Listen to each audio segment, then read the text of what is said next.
Umaabot sa 8 bilyong pisong halaga ng kanin ang naaaksaya ng mga Pilipino kada taon. Ayon po yan sa research ng International Rice Research Institute o IRI. At ngayon ngang mataas ang presyo ng bigas, tila sakto ang half-rice policy na malapit nang maipatupad sa Quezon City. May news to go si PR Canghel. Sa maraming mga Pinoy, ang mga putahe hindi masarap kung walang kanin. Likas nga mahilig sa kanin ng mga Pilipino, kaya sa ilang kainan, may only rice.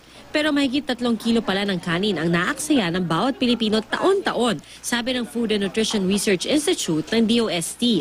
Katumbas ng 3 kutsara ng kanin kada araw. Ang halaga niyan, sabi ng International Rice Research Institute, aabot sa 8 billion pesos kada taon. Ilang mahihirap na nagugutom ang mapapakain niyan. Dagdag pang nakahihinayang dahil sa mga nakalipas na araw, biglang sipa pa man din ang presyo ng bigas.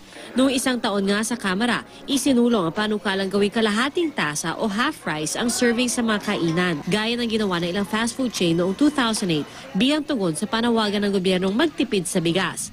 Pero tila mas mauunang magpatupad ng half rice policy ang Quezon City.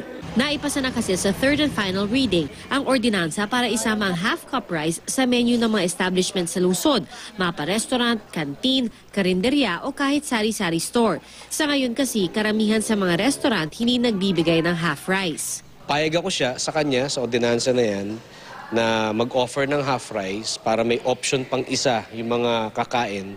At the same time, walang sasayang na pagkain. Nakakatulong na sa kalusugan, makakatulong pa sa ekonomiya. Ang ilang restaurant owner pabor sa ordinansa.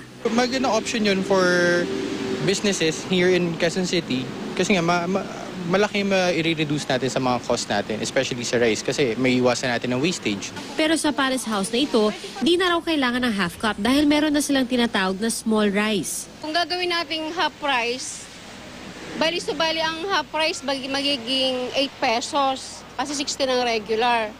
Parang lugi po kami doon. Pabor naman ang ilang nakausap naming customer at sana raw maipatupad ito agad para magaan na sa bulsa, bawas aksaya pa sa bigas. Ako gusto ko yun kasi hindi naman ako malakas mag-rice eh. Sakto lang yung 1.5. Siguro okay din naman yun in a way na parang makontrol din ng tao, ng customer na ito lang talaga yung kanya. PR Canghel, GMA News.